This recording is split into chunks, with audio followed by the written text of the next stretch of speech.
majikan tidak suka sama kita, itu pasti kita akan dikeluarkan gitu loh. Jadi kalau memang kita nggak punya pegangan, apalagi paspor, kontrak kerja dipegang sama penggadaian, dan kita nggak punya duit untuk ngambilnya, itu udah alamat kita mati kutu. LDR keras bos, yang deket aja bisa bohong, apalagi yang jauh.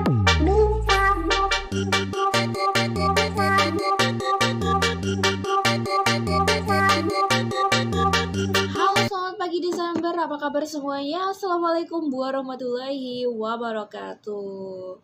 Balik lagi di channel Nyimut Arianti, udah lama banget aku nggak bikin konten lagi. Dan Desember ini udah kerasa banget ya guys dinginnya. Oke, saya menyapa buat seluruh teman-teman dimanapun kalian berada, di Indonesia, luar negeri, maupun dimana aja, jaga kesehatannya dan bahagia selalu. Amin, amin ya rabbal alamin. Pagi ini aku bukan mau review kopi atau mau review sarapan pagi, karena yang pasti udah habis. Jadi aku setelah selesai minum kopi baru ngedapetin inspirasi buat konten guys. Jadi di sini aku nggak mau review apa-apa, melainkan aku mau sekedar cerita aja, atau mungkin curhat, atau sekedar pengalaman-pengalaman yang pernah aku temuin di Hongkong ini. Ya siapa tahu juga bisa buat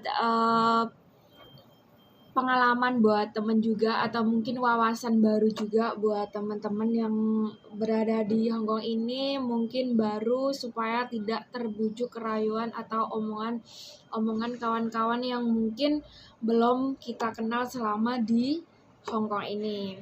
Oke guys, ceritanya itu akan punya temen ya, di sini saya ini yang nggak baru-baru banget, tapi memang ya sudah sedikit mengenal ya situasi Hongkong atau bagaimana pergaulan di Hongkong ini. So buat kalian teman-teman atau adik-adik, kakak-kakak yang baru menginjak di bumi Hongkong ini, benar-benar harus hati-hati dan jangan kasih dokumen kalian ke orang yang tidak kenal atau siapapun itu. Intinya jika tidak dipegang agensi atau majikan, lebih baik kalian simpan dengan baik-baik, karena itu adalah nyawa kita selama kita berada di negara orang, seperti itu. Nah, jadi kisahnya itu teman saya ini terlilit hutang bank yang berada di Hongkong ini guys, dan prosesnya itu memang kalau hutang bank itu kan menggadaikan paspor, kontrak kerja, seperti itu. Dan karena orang ini kalau sudah hutang itu kan suka gali lubang tutup lubang, dan akhirnya apa? Akhirnya dia ini sampai nggak bisa bayar cicilan dan akhirnya dikeluarkan dari tempat kerja, dan sampai paniknya itu dia hampir saja bunuh diri. Jadi apa ya, hampir saja menghilangkan nyawanya sendiri dengan kekonyolannya itu gitu. Tapi alhamdulillah untungnya kemarin itu ditolong sama pihak berwajib, jadi dibantu Pak D polisi kayak gitu, supaya tidak jadi loncat kayak gitu guys. Jadi di sini itu permasalahannya itu banyak banget, entah kita memang punya masalah dengan keluarga atau dengan orang yang kita kenal, yang baru kita kenal, atau dengan pasangan, pacar, atau apapun itu. Jadi membuat kita itu stres gitu. Jadi hati-hati banget kalau memang kalau di luar negeri ini nggak asing banget ya buat orang-orang yang mengandalkan bank gitu. Buat saya sih netral aja ya.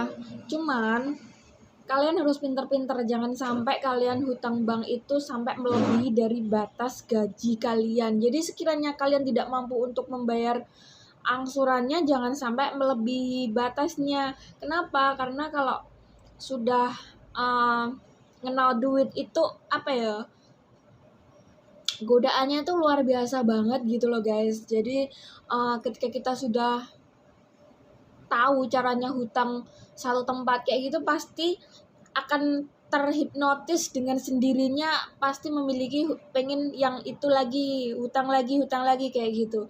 Ya, kita nggak munafik sih, yang namanya kebutuhan pasti selalu ada, tapi jangan sampai gila sendiri untuk melebihi dari batas kemampuan kita, yang akhirnya bikin kita down, bikin kita stres, bikin kita uh,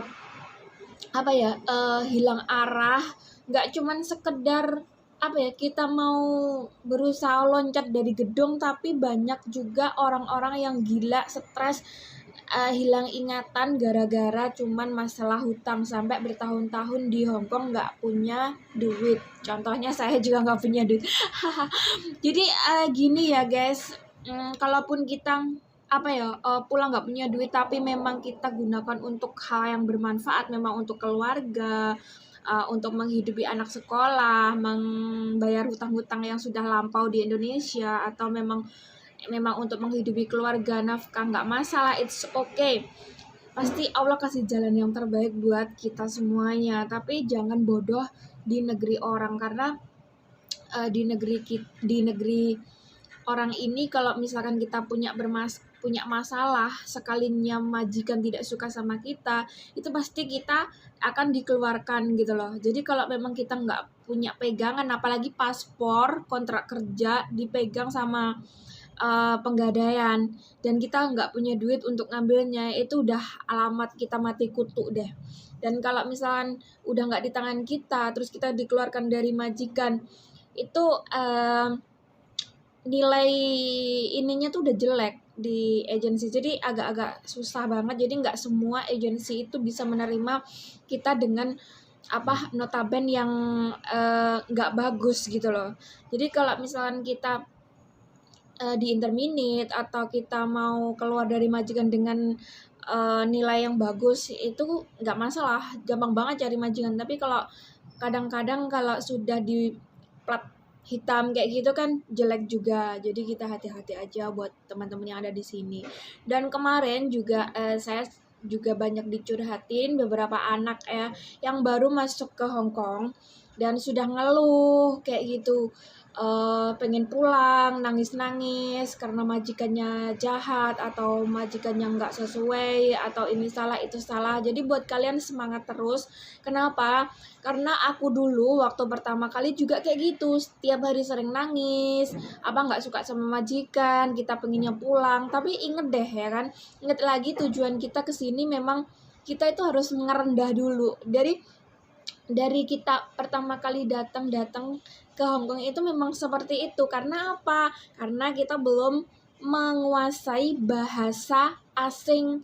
Jadi orang Hongkong itu nggak semuanya itu sabar, nggak semuanya orang itu baik. Apalagi orang Hongkong itu kalau ngomong keras banget. Jadi bahasa Jawanya itu banter gitu loh guys. Jadi ngomongnya itu keras. Jadi kalau kita itu nggak nggak terbiasa, itu pasti kaget, ngomongnya keras kayak marah gitu. Nah tapi orang sini tuh kalau marah itu nggak lama-lama. Jadi misalkan marah ya udah gitu loh, baik lagi kayak gitu. Cuman memang biasanya kalau orang Hongkong sekalinya nggak suka, itu kadang-kadang memang nggak suka kayak gitu. Jadi buat kalian sabar aja. Kalau kalian udah nguasain bahasa, yang penting nurut aja dulu, karena kita sadar diri bahwa di Indonesia itu cari duit memang bener-bener susah banget gitu loh. Jadi kalian pasti akan ngerasain gimana susahnya ini itu salah, disuruh ini itu nggak bener gitu. Jadi terus belajar dan belajar bahasa, karena di Hongkong ini nggak butuh mental tahu, mental kerupuk, mental melempem kayak gitu, nggak butuh gitu loh. Jadi di sini tuh harus benar-benar tahan banting banget antara hati, pikiran, dan juga pikiran ya guys ya, nggak cuma tenaga doang. Jadi kerja pun juga harus sat, kerja juga harus on time kayak gitu. Jadi kita itu di sini bener-bener diajarin mental baja banget. Jadi kalian bener-bener orang-orang terpilih banget sampai bisa di LN atau di luar negeri kayak gitu. insya Allah suatu saat nanti kalian kalau udah betah, udah lama di sini, udah pinter bahasa, pasti kalian nggak akan nggak akan cepet-cepet pulang ke Indonesia gitu, karena kalian udah ngerasain betapa oh ya udah gajian nih gitu, pasti cepet banget rasanya. Cuman kalau saat-saat baru awal-awal datang pasti kalian ngeluh, kalian nangis-nangis karena juga belum dapat gaji, kan belum ngerasain gaji gitu loh guys. Jadi sabar dulu buat kalian yang baru-baru masuk ke Hong Kong, jangan ngeluh lagi. Buat teman-teman aku kemarin yang baru datang nyampe sini udah nangis-nangis kayak gitu, dulu aku juga kayak gitu loh. Jadi kita semua pengalamannya sama, karena biasanya kalau baru pertama kali itu bosnya itu emang kayak gitu, belum menyesuaikan gitu loh. Jadi adaptasinya itu memang kita harus ekstra banget gitu, sabar dulu. Kenapa? Kalau misalkan kita udah keluar dari situ, kecuali kita di intermediate itu udah nggak ada pilihan lagi ya. Tapi kalau kita memilih untuk keluar sendiri dalam arti notice, itu kayaknya rugi banget buat kita. Contoh aja, di sini kita baru 2 minggu belum dapat gaji, terus kita notice sebulan penuh kita nggak dibayar, kita kerja ya kan. Nah, terus belum tentu kalau agensi kita punya tempat tinggal buat kita tinggal. Kalau enggak, pasti kita ini ngekos bayar juga. Nah, terus kalau misalkan cari makan, ya kalau agensi ngasih makan, aku nggak tahu ya hidup di agensi seperti apa, biasanya cari makan sendiri loh. Nah, di situ kita mikir, kalau kita nggak punya uang pasti nyusahin Indonesia dong, nyusahin keluarga dong. Nah, itu pasti minta kiriman ya kalau kita punya keluarga di sini. Kalau enggak, kalau kita punya teman, aduh sejauh mana sih teman kita bisa bantu di sini gitu kan. Nah, di situ kita harus pikirin lagi, kita harus naik turun lagi, jangan cuma masalah dimarahin, terus kesel, terus capek kayak gitu, kita ngeluh-ngeluh nangis minta pulang gitu loh. Jadi pengalamannya tuh sama, dulu juga kayak gitu. Cuman ya kita harus sabar memang sampai bisa menguasain bahasa aja minimal gitu loh guys. Jadi kalau masalah kerja ya udah disuruh apa aja nurut gitu loh. Jadi buat pelajaran buat teman-temannya, buat teman-teman semuanya yang ada di luar negeri, intinya kita jaga diri baik-baik, jangan sampai kasih dokumen kita ke orang lain ya, sabar gitu loh. Dan juga hati-hati kalau pilih agensi, hati-hati pilih teman kayak gitu. Pokoknya pengalamannya banyak banget kemarin tuh. Setiap berita di TV itu ada aja cewek Indonesia yang mau bunuh diri lah, yang mau macem-macem, pokoknya macam-macam banget. Intinya pilih-pilih cari teman, dan juga jangan lupa berdoa, jangan lupa sholat, supaya kita itu selalu dalam lindungan Allah Subhanahu Wa Taala, nggak sampai punya niat-niat yang dibenci sama Allah gitu loh intinya. Karena bukan cuma sekedar nyusahin teman-teman di sini, juga pastinya keluarga yang merindukan kita bertahun-tahun nggak pulang, pasti juga duka banget gitu loh. Jangan sampai hal-hal yang konyol itu terjadi sama kita gitu loh. Insya Allah kalau memang kita terus berdoa, apa yang kita alami, apa yang jadi permasalahan kita, insya Allah dimudahkan oleh Allah Subhanahu Wa Taala. Oke, semangat selalu pejuang devisa. Selamat bekerja. Assalamualaikum warahmatullahi wabarakatuh. Bye bye.